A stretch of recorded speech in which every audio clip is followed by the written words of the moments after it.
जय हिंद दोस्तों। तो आज इस वीडियो में झारखंड शैक्षणिक अनुसंधान एवं परीक्षण परिषद राज्य झारखंड के वार्षिक परीक्षा 2022-23 का यह मॉडल प्रश्न पत्र है और 2024 में जो इम्पोर्टेंट क्वेश्चन जो पूछे जाने की संभावना है, आज इस लेक्चर में हम उसको करेंगे। तो यदि आप मेरे चैनल पर नए हैं तो चैनल को सब्सक्राइब कर लें ताकि मैं जो भी वीडियो बनाऊं उसका नोटिफिकेशन आप लोग तक पहुंचे। तो चलिए बिना देरी को वीडियो का स्टार्ट करते हैं। तो जो सबसे पहला क्वेश्चन है सो बोल रहा है, सबसे छोटी पूर्ण संख्या कौन है। तो पूर्ण संख्या मेरे भाइयों, पूर्ण संख्या वह होता है जो जीरो से उसका स्टार्ट होता है और इन्फिनाइट टर्म तक जाता है, होल नंबर। तो सबसे जो छोटा पूर्ण संख्या होता है सो कौन होता है, जीरो होता है।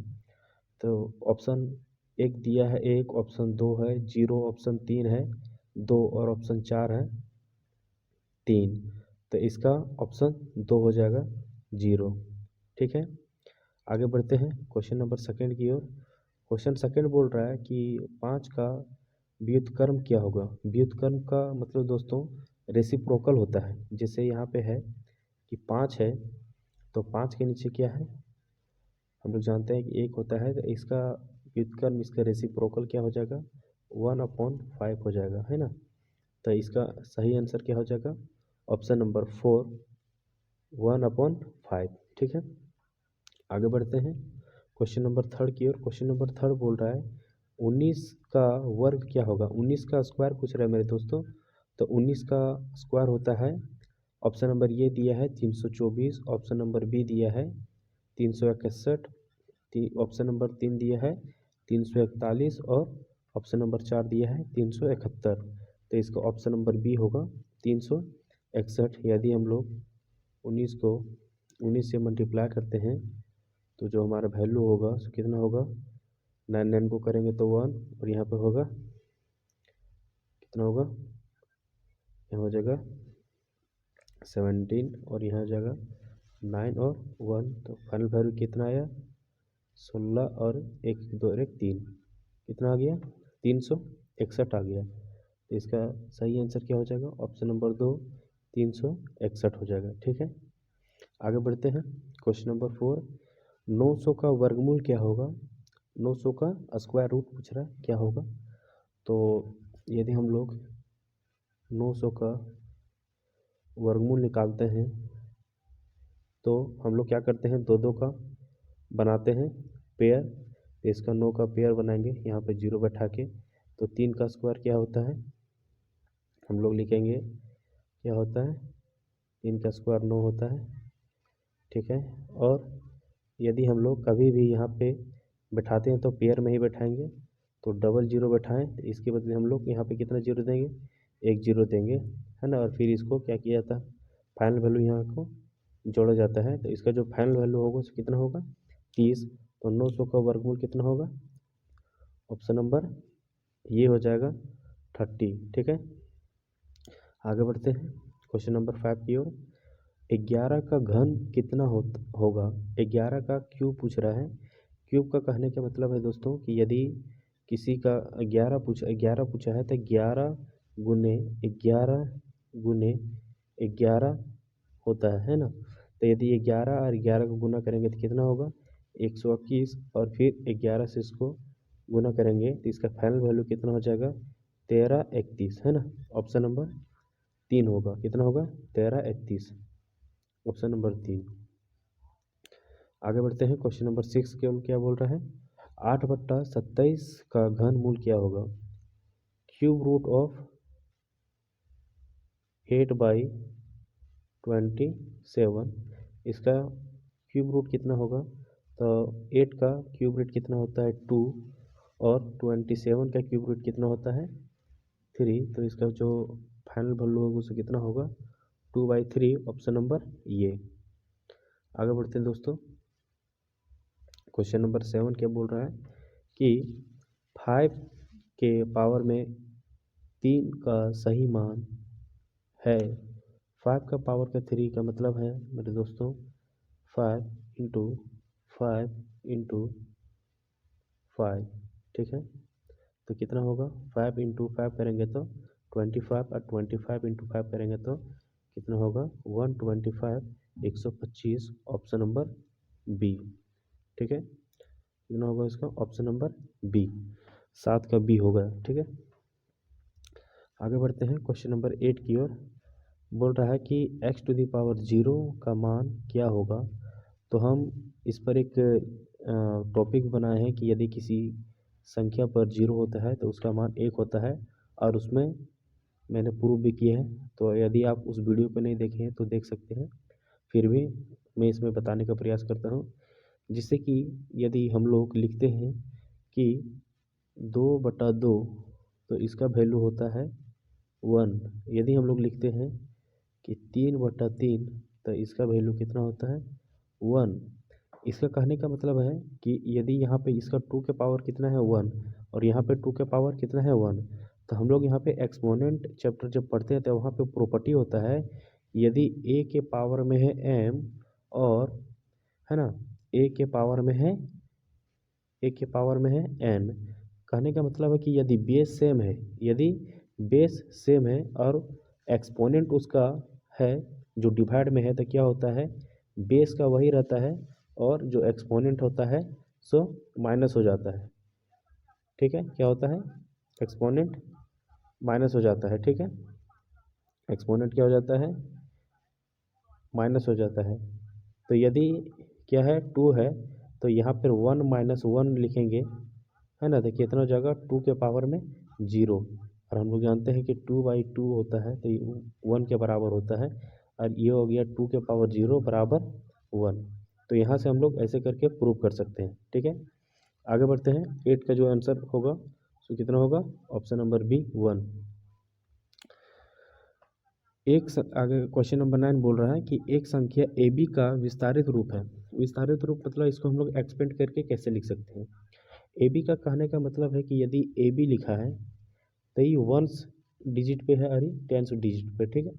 तो यदि हम लोग इसको लिखेंगे तो हम लोग इसको कैसे लिख सकते हैं, इसको लिख सकते हैं 10 इंटू ए प्लस बी, यही हो जाएगा कितना इसका एक्सपेंड रूट, ठीक है। यदि हम लोग यहाँ पे रहता ए बी के जगह पे यदि रहता ए बी सी, यदि क्या रहता ए बी सी, तो 1 10 और 100, तो हम लोग लिखते हैं इसको 100 ए, है ना, प्लस 10 बी प्लस सी, ठीक है।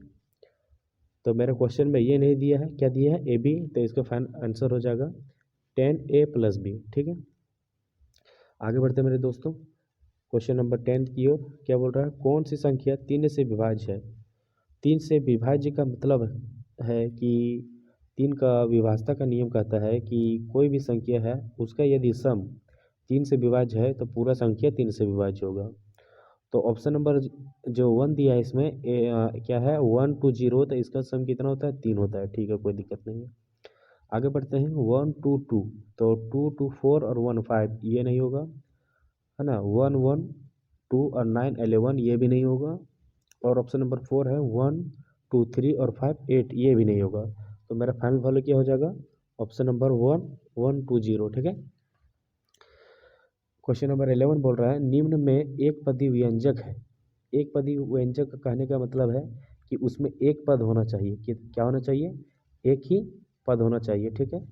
तो ऑप्शन नंबर फर्स्ट दिया है x plus y, option number second है 2xy, है ना। ऑप्शन नंबर थर्ड है x माइनस वाई, और ऑप्शन नंबर 4 है 2 प्लस एक्स। तो इसका क्या हो जाएगा आंसर वैल्यू 2 प्लस एक्स, ठीक है। आगे बढ़ते हैं क्वेश्चन नंबर 12 की ओर। -12xy संख्यात्मक गुणांक है। पूछ रहा है इसमें कि -2xy का कोफिशिएंट क्या है। तो इसका ऑप्शन नंबर ये दिया है 2, option number B -2, option number 3 xy, और ऑप्शन नंबर डी दिया है 2x। तो जो इसका आंसर होगा सो कौन होगा, ऑप्शन नंबर बी हो जाएगा, -2 हो जाएगा, ठीक है। आगे बढ़ते हैं क्वेश्चन नंबर 13 की ओर। क्या दिया है, a square -2ab plus b square का गुणनखंड होगा। ऑप्शन नंबर ए क्या दिया है, a प्लस बी का होल, और फिर है a प्लस बी का होल, ठीक है। दूसरा ऑप्शन है ए माइनस बी का होल और ए माइनस बी का होल। ऑप्शन नंबर सी है ए प्लस बी और ए माइनस बी का होल, और ऑप्शन नंबर डी है इनमें से कोई नहीं। अब यदि हम लोग इस पर गौर करें तो पहला और जो चौथा ऑप्शन है ये तो कतई नहीं होगा, क्योंकि यहाँ पे प्लस प्लस है तो आंसर भी जो आएगा सो प्लस में ही आएगा, और जो इसमें -2 ए भी है।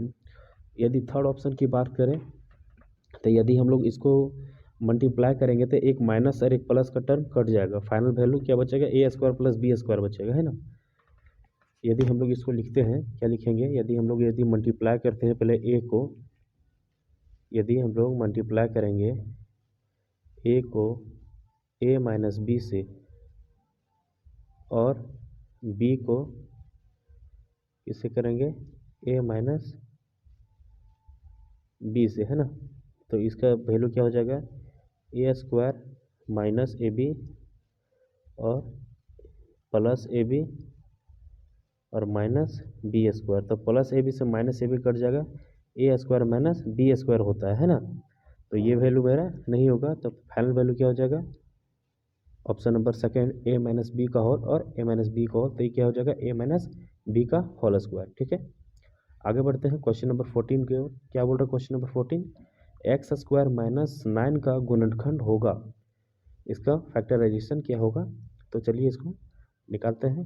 तो एक्स स्क्वायर माइनस 9 है, x square minus 9 is equal to क्या हो जाएगा, 0 हो जाएगा। तो जो एक्स स्क्वायर का वैल्यू होगा वो कितना होगा, 9 होगा, और जो एक्स का वैल्यू होगा वो कितना होगा, वो √9 होगा। प्लस माइनस के साथ दोस्तों कभी भी जब एक्स स्क्वायर यदि किसी वेरिएबल के पावर में, किसी वेरिएबल के कुछ पावर होता है और यदि वो रूट में जाता है तो प्लस माइनस के साथ कभी भी होता है। तो 9 का रूट कितना हो जाएगा, 3 प्लस माइनस 3, है ना, एक हो जाएगा एक्स प्लस 3 और एक हो जाएगा एक्स माइनस 3। ठीक है, एक्स माइनस 3। तो इसमें ऑप्शन क्या है, कहाँ दिया है, ऑप्शन ये दिया है एक्स प्लस 3 और एक्स माइनस 3, तो यही मेरा आंसर मिल गया, एक्स प्लस 3 और एक्स माइनस 3। ठीक है, आगे बढ़ते हैं क्वेश्चन नंबर 15 की ओर। क्वेश्चन नंबर 15 क्या बोल रहा है, 3x plus 2 is equal to 5 में x का मान क्या होगा। क्या दिया है, 3x प्लस 2 बराबर 5। ठीक है, तो इसमें x का मान क्या होगा, तो यदि हम लोग 3x को लिखते हैं तो यहाँ पर कितना है 5 माइनस 2, ये प्लस में है तो उधर जाएगा तो माइनस में चल जाएगा, तो 3x बराबर कितना हो गया 3, और x बराबर कितना हो जाएगा मेरे दोस्तों 1। ये 3 मल्टीप्लाई में है, इधर चल जाएगा डिवाइड में, तो कितना हो जाएगा x इज इक्वल टू 1 हो जाएगा। ठीक है, तो इसका जो आंसर होगा सो 15 का पहला ऑप्शन, ऑप्शन नंबर 1। ठीक है, आगे बढ़ते हैं क्वेश्चन नंबर 16 की ओर। 3 लगातार पूर्णांकों का योगफल 51 है, तो पूर्णांक क्या होगा। 3 कंजुकेटिव नंबर का जो योगफल है वो कितना दिया है 51, तो पूर्णांक क्या होगा। तो चलिए हम लोग मान लेते हैं कि लेट जो पहला संख्या है, लेट पहला संख्या है x, दूसरा संख्या है x प्लस 1 और तीसरा जो संख्या है सो x प्लस 2। तो यदि इसका सम लिखेंगे, क्या लिखेंगे, x प्लस 1 और प्लस x प्लस 2 बराबर 51। तो यहाँ पर कितना हो जाएगा 3x प्लस 2 और 1 3 बराबर 51, है ना। तो 3x इक्वल टू कितना हो जाएगा 51 में 51 इधर आएगा, -3 उधर चल जाएगा तो कितना होगा 48। तो x इक्वल टू वैल्यू कितना हो जाएगा तो दोस्तों, x इक्वल टू जो वैल्यू है वो x का जो वैल्यू होगा फाइनल कितना होगा 48/3। ठीक है, कितना हो जाएगा x का जो वैल्यू होगा सो कितना हो जाएगा 48/3। तो ये कितना हो जाएगा 3 कम 3, यहाँ बचेगा 1 और 3 छक्के 18 कितना हो जाएगा वैल्यू 16 कितना है